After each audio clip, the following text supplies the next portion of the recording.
Good morning, everybody. How many of you have ever heard the phrase, if you want something done right, you have to do it yourself? Normally, whenever I've heard this phrase, it's been in like a movie or a show, and it's almost always the bad guy saying that, like, if you want to beat the good guys, you have to do it yourself, or it's something else, like it's a boss that's being really mean or really stubborn or really dumb, seeing that the employee can't get the job done right and being like, well, if you want something done right, you got to do it yourself. You know that kind of thought, you know that kind of sentiment. Many of us have heard this before, whether it's in our own lives, we've heard people say it, or it's in TV or movies. And I would even venture to say many of us have probably said that before. I think that there are times when I worked at the coffee shop where I would see something happening, or there would be a certain drink or a certain food thing that needed to be made, and other people would be struggling with it, and I'd just kind of in my head be like, well, if you want it done right, you got to do it yourself. There's some things that occasionally that's just how we see them. And most of the time when we hear this phrase or when we say this phrase, it's in a negative or a condescending kind of context. It's not the most uplifting or positive thing that we can say or that we can hear. And I would argue that most of the time it's not a fun thing to hear or to say. But today I want to actually challenge you to take this phrase, to take this thing that we've all heard before, and to try to see it in a positive and even a caring light. You see, because in most religions, I just kind of want to do this brief overview. In most religions in the world, salvation lies in the hands of the individual.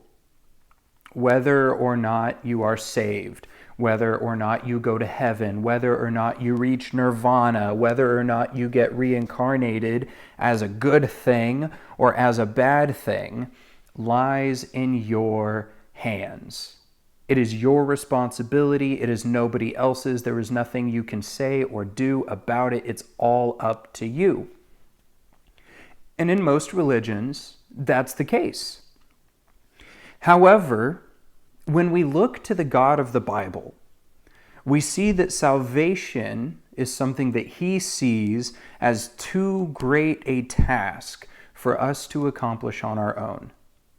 And He decided, even though this has always been His plan, and that if you study the Bible carefully, you'll see that it always was His plan, and it's not some kind of divergence, it's not some kind of plan B. This is what God always wanted to do. If we look to the Bible, we see that it was always His plan to do the work of salvation Himself. And the author of Hebrews actually spends most of his book explaining this concept. Most of the book of Hebrews is about the whole idea, this whole concept of God using His own two hands to do the work of salvation. But he begins a theological explanation of Jesus' human role in this process in our passage today. If you would, our passage is going to be in Hebrews chapter 2. We're finishing the chapter today, going from verses 5 to verse 18. But like I said, this passage today that we're going to be dealing with is specifically in regards to the human nature of who Jesus was. Jesus is God. 100%. He's a member of the Trinity, and John chapter 1, it says that Jesus has always existed with God, and that the world was created through Jesus, and that nothing in the world that was created without Him present. And the author of Hebrews earlier stated that Jesus is the one by whom all things are sustained, and He is the perfect likeness of God. And so one of the major concepts of the New Testament, one of the major concepts of the gospel writers and of the author of Hebrews up to this point, is about Jesus being God. That's important. That's one of the major themes of the New Testament. But the author of Hebrews in chapter 2 spends a little bit of time talking about Jesus as a man. And so if you would like to follow along, we're going to go ahead and read the whole passage together. And then we're just going to break down a few of the verses today. We are going to finish this passage today, but we're just going to break down a few verses a little bit more specifically, but we're going to spend most of our time just there. So, starting in verse 5, going through 18. It is not to angels that he has subjected the world to come. He's referring to God. God has not subjected the world to come to angels, about which we are speaking. But there is a place where someone has testified, what is mankind that you are mindful of them? A son of man that you care for him. You made them a little lower than the angels. You crowned them with glory and honor and put everything under their feet. In putting everything under them, God left nothing that is not subject to them. Yet at present, we do not see everything subject to them.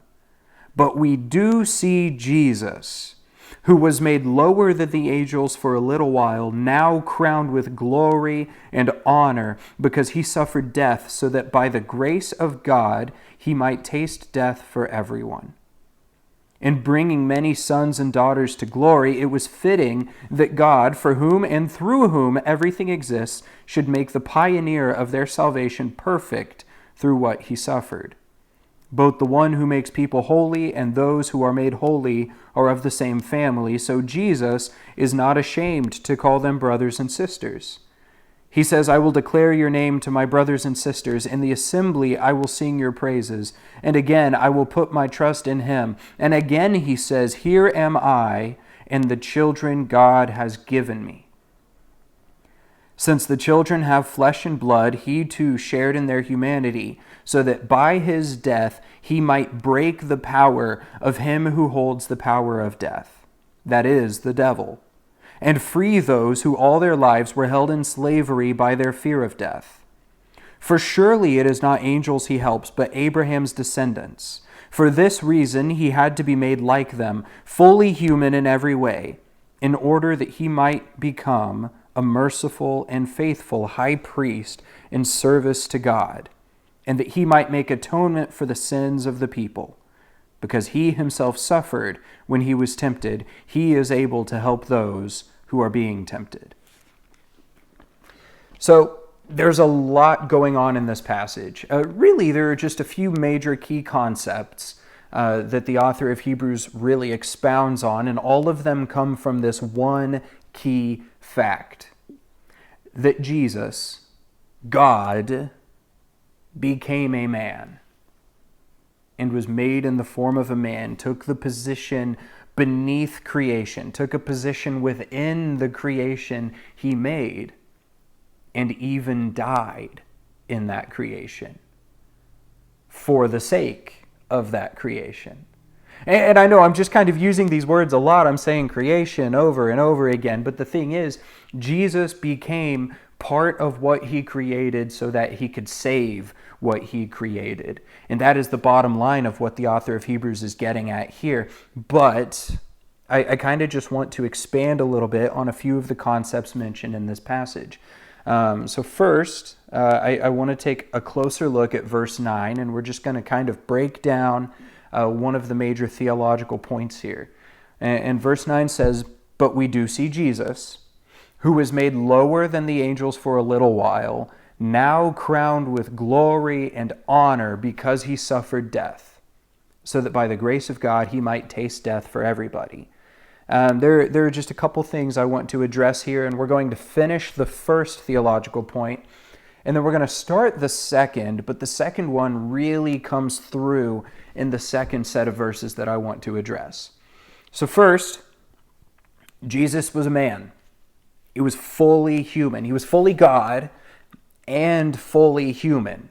And really, I don't think that we can get our minds completely wrapped around what that means. I don't think we can completely understand it. It's not like these are two separate offices that he fulfills whenever he needs to. It's not like these are two forms that he takes when it suits him best. He is 100% God and 100% man. And now, when I was in youth group, one of the things that I used to think about, because I was really big into reading like the Percy Jackson books, I liked Greek mythology and stuff like that, and I was like, oh, so like Hercules and like the demigods, I think they're called, whatever, the children of gods and humans, like half-bloods in the Percy Jackson series. And that's kind of what I would think about. They're half god, half man, right? But no, Jesus isn't half and half. He's full and full. He is everything that it is to be a human, as well as everything that it is to be God. And I really just don't think we can completely wrap our minds around that. I don't think that's something you and I are meant to completely understand, at least not this side of eternity. But this is important for a few reasons. I mean, the incarnation, John chapter 1, the birth of Jesus Christ, is huge for our religion. Almost every other religion out there is gods will pretend to be humans so that they can get what they want. Or gods will look at the humans and say, you're beneath me, you need to get up to me. The Bible shows a God who sees his creation, who sees humans and says, I will become like you. I will walk with you as one of you for your sake. Not so that I can gain anything other than you. And not so that I can make anything for myself. This isn't for some selfish purpose. God, out of his richness of love and grace and mercy, became one of us. And that's huge. And I think it's so easy to overlook that because Christmas is so pounded into our heads that Jesus is the gift. He's the reason for the season. And he is. Yes, that's true. But God became one of us.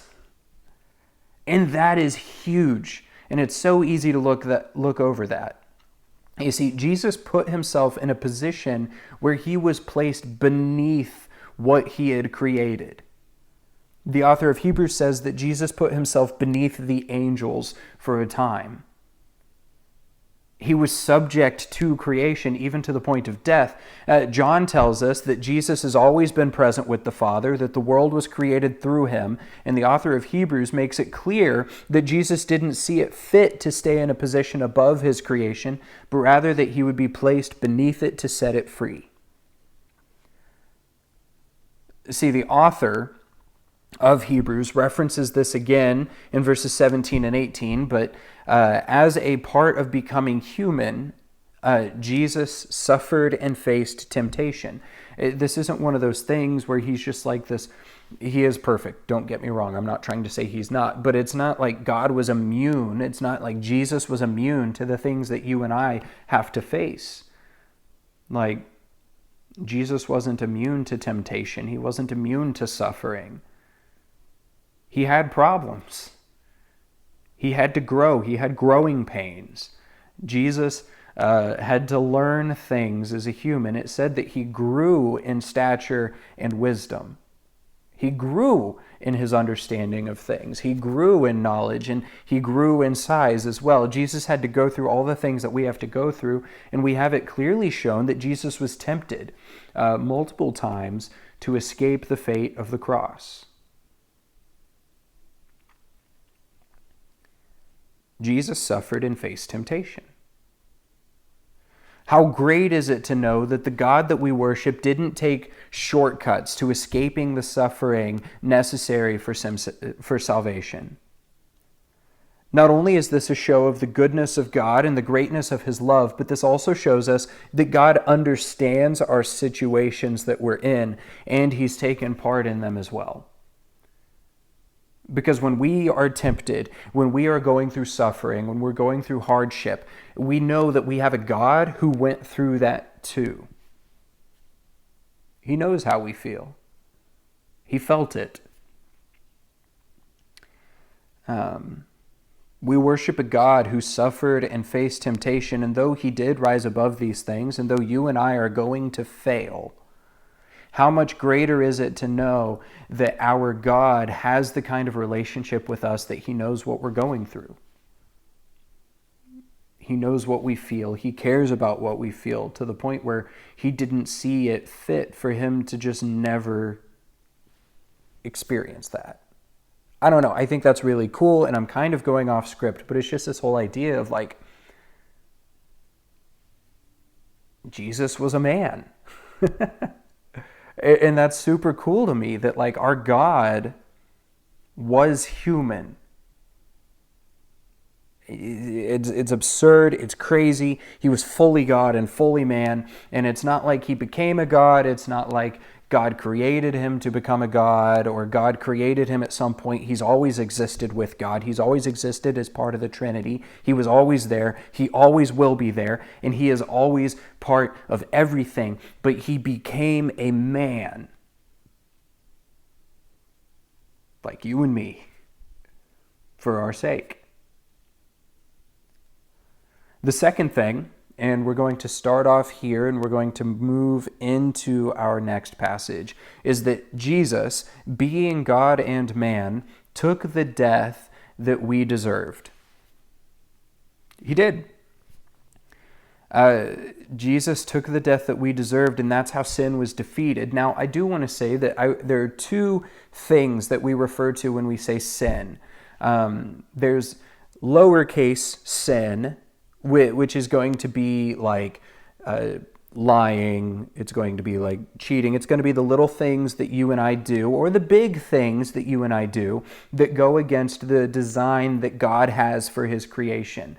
The things that you and I do that individually separate us from God and from his plan for our lives. But then there's capital S, sin. And that is what separates us from God. It is the cosmic divide between man and God. And this sin, as well as the little sin, leads to death as it cuts us off from the giver of life.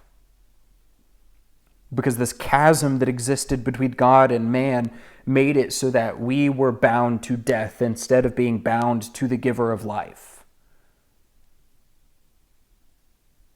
And so Jesus, as God made man, tasted death on our behalf. Sin requires death. If you grew up in any kind of a sacrificial system like the Jews would have, and like a lot of the Greeks and Romans would have, most people in the ancient world had some kind of a sacrificial system built into their religions. If you grew up in that kind of a situation, then you would understand by nature that sin requires blood. Sin requires death. And if you've got this cosmic divide between man and God, then you need a cosmic sacrifice.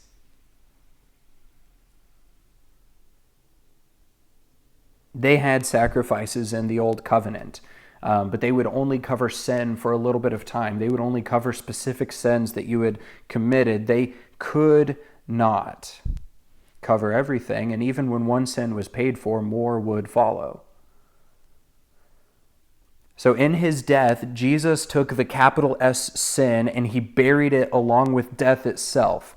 But kind of like I said, I'm getting a little bit ahead of myself here. This is the second theological truth in this passage, but it's more so fleshed out in the next couple verses that I want to address.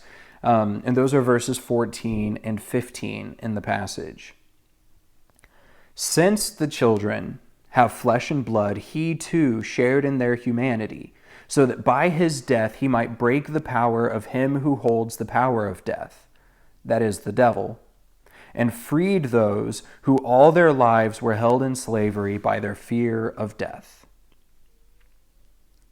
The sins that we commit could be paid for a time in the Old Covenant by sacrifices. But there was still the glaring problem of capital S sin. And death was intimately woven with it. And because we're divided from the giver of life by this capital S sin, then we are bound by the death that's intimately woven with this capital S sin that you and I are born into. So Jesus, by becoming flesh, was able to die, and in his death, he was able to take away the death and the big S sin that for so long had gripped the hearts of men. Because the sacrifice that Jesus made, we, who were once in captivity to our fear of death, are made new. We don't have to fear death anymore because it doesn't have power over us, because we are made one with the God who defeated death by becoming captive to it and rising from it. We are set free. We're no longer held back by the things holding the rest of humanity back. Jesus made a sacrifice, which was himself, on our behalf. And that sacrifice frees us for the rest of our lives and into eternity. Now, this is a concept that the author of Hebrews really kind of breaks down throughout the rest of the book. This is everything that we've talked about today is something that we're going to continue building off of as we work our way through the letter to the Hebrew people. And the author is going to go into great detail about how awesome the sacrifice of Jesus is and how it frees us from sin and death and how he did that with his blood. And I think it's important that we introduce these themes today, but the main point of today's passage is this: God, in his infinite grace, wisdom, and mercy, did not see it as beneath himself to get his hands dirty by taking on flesh and dying in the place of his salvation. God did not see it as beneath himself to take on the flesh that you and I are born into and to die in our place. He didn't see that as beneath himself. And because he didn't see that as beneath himself, you and I get to live in the freedom that Jesus gives every single day for the rest of our lives and into eternity. We are free because of the sacrifice of Jesus, and this sacrifice is only possible if we truly believe that God became a man. And I think that's why he spends so much time in this specific passage breaking down the idea of Jesus becoming a human. And so as we land today, as we finish, there are two things that I want you to take away. There's a lot of things that we've said, but there are just two things I really want you to take and I want you to think about and I want you to hold with you. First, God knows you. He knows you. He understands you. And he can relate to you in your highs and in your lows. See, because Jesus became a man, because Jesus was subject to creation, because Jesus felt pain, because Jesus felt sadness, because Jesus felt joy, because Jesus was tempted, because of all these things, Jesus, our mediator, the priest who goes before the Lord on our behalf, he knows what we go through. He knows how we feel. And he knows you. And he knows how you are going through life, and he knows what you're going through. And so you can take anything to him because he's been there, because he knows what you're feeling. He knows what you're experiencing. He knows what you're going through. He knows how much it hurts. He knows how sad you are. He knows your joys. And so he wants us to bring them before him because he experienced it too. How great a high priest we have, that he didn't stay in some ivory tower, but that he walked among us. And he knows you. And he loves you, and he cares about you.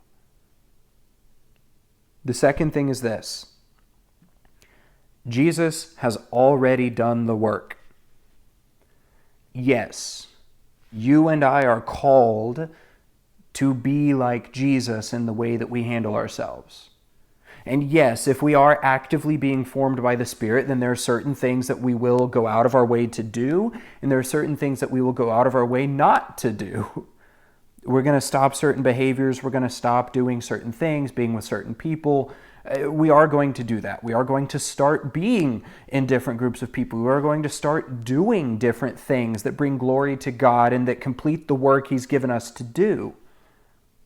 That's going to happen if we're being formed in the Spirit, but Jesus did the work of salvation already.